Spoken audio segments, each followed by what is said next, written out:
Good morning. मैं BK Jha, Mahatma Gandhi शिक्षण संस्थान दरभंगा से आज वर्ग 7th के लिए अभिलाषा पाठ पुस्तक का पाठ संख्या 7 का दूसरा अंश पढ़ा रहे हैं।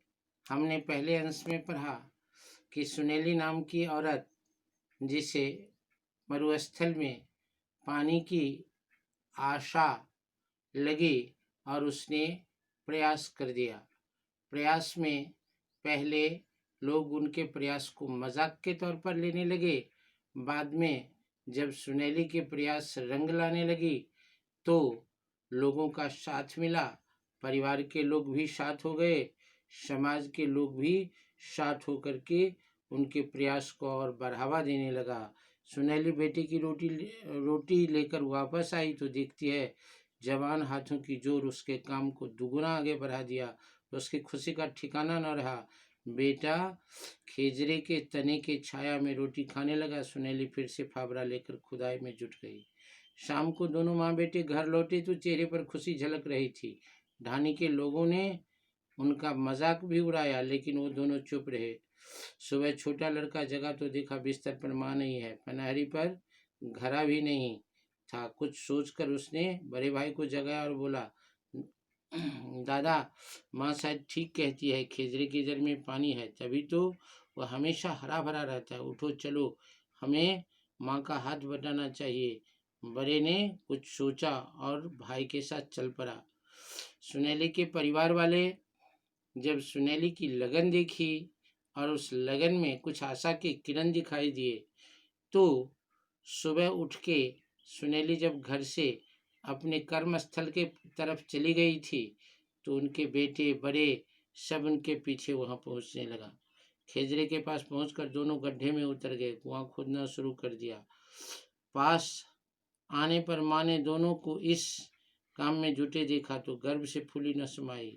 तब तक बूढ़ा ठाकुर भी वहां पहुंचा। बेटे दोनों आकर के माँ के काम में हाथ बटाने लगे। तब तक ठाकुर भी आ गया। यह देखकर सुनेली के हाथों में हाथी के समान बल आ गया। वह खुशी से बोली, अरे किसके दो दो जवान बेटे, जिसके दो दो जवान बेटे हो, जिसका पति भी ऐसा परुष दिखाए, उसे किस बात की चिंता। सुनेली को अपने परिवार के लोगों पर गर्व हुआ, अपने बेटे पर, अपने पति पर। उसने कहा, जिसके पास में ये आठ बाजुएं हैं, वह अपने बाहुबल से पत्थर पर भी फसल उगा सकता है। पूरा परिवार दोपहर तक कुआं खोदता रहा, परंतु भगवान भी शायद परीक्षा लेना चाहते थे। शाम को जोर की आंधी आई और गड्ढा का रेत भर गया। लड़के उदास हो गए, ढानी वाले मजाक उड़ाने लगे, लेकिन सुनेली पर इस बात का कोई प्रभाव नहीं पड़ा। बोली, परमात्मा ने खोपड़ी में बुद्धि दी और हाथों में ताकत।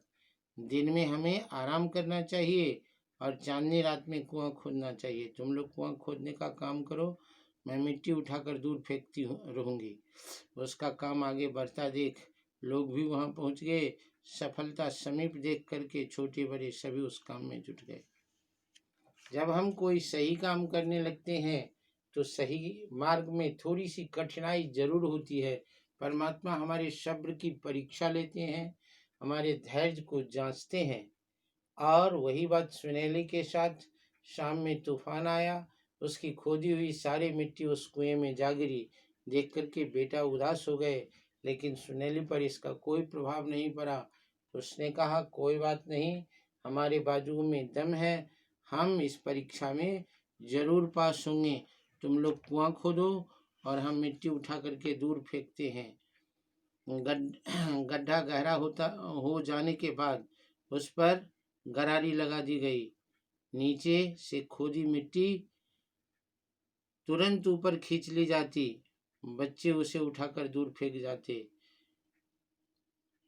जमीन कुआं गड्ढा होने के बाद उसमें मिट्टी ऊपर लाने के लिए गरारी लगाया गया, जिससे रस्सी के बल मिट्टी ऊपर से नीचे से ऊपर लाया जाता था। बच्चे उठा उठा करके बाहर फेंकते थे। एक दिन कुएं में गीली मिट्टी निकल आई।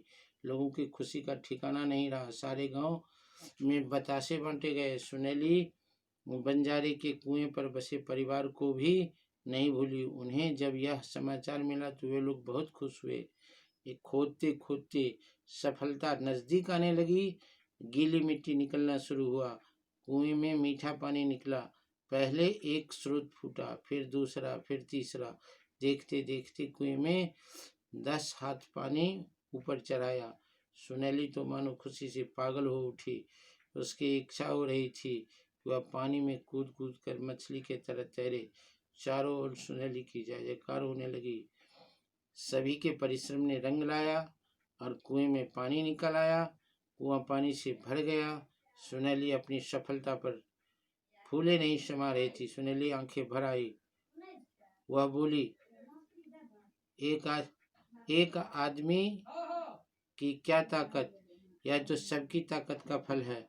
अगर सब लोग साथ देते तो मैं अकेले क्या कर सकती। बूढ़ा बोला, बिजनी शाह, यह आपकी ही हिम्मत है, नहीं तो उधरे कब बिल नहीं खोदते थे और खेजरे कहाँ नहीं उगते। 80 बरस तो मैंने इस ढानी में काट दिए, अब तक किसी की बुद्धि काम नहीं की। यहाँ पानी भी निकल सकता था। जब उस सफलता का श्रेय सुनैली गांव वालों को देने लगी, गांव के लोग कहे, हम लोग इतने दिन से गांव में रहे, किसी का दिमाग इस पर काम नहीं किया। यह सिर्फ तुम्हारे दिमाग और परिश्रम का फल है। बाद में वह कुआं पक्का बनवा दिया गया। कहा जाता है उस कुएं में अथाह पानी है। लोग उसे सुनैली कुआं कहते हैं। और सुनैली की मेहनत, परिश्रम और सोच ने उसे उस कुएं के साथ उसका नाम जोड़ दिया। आज भी उस कुएं का नाम सुनैली कुआं के नाम से जाना जाता है। धन्यवाद।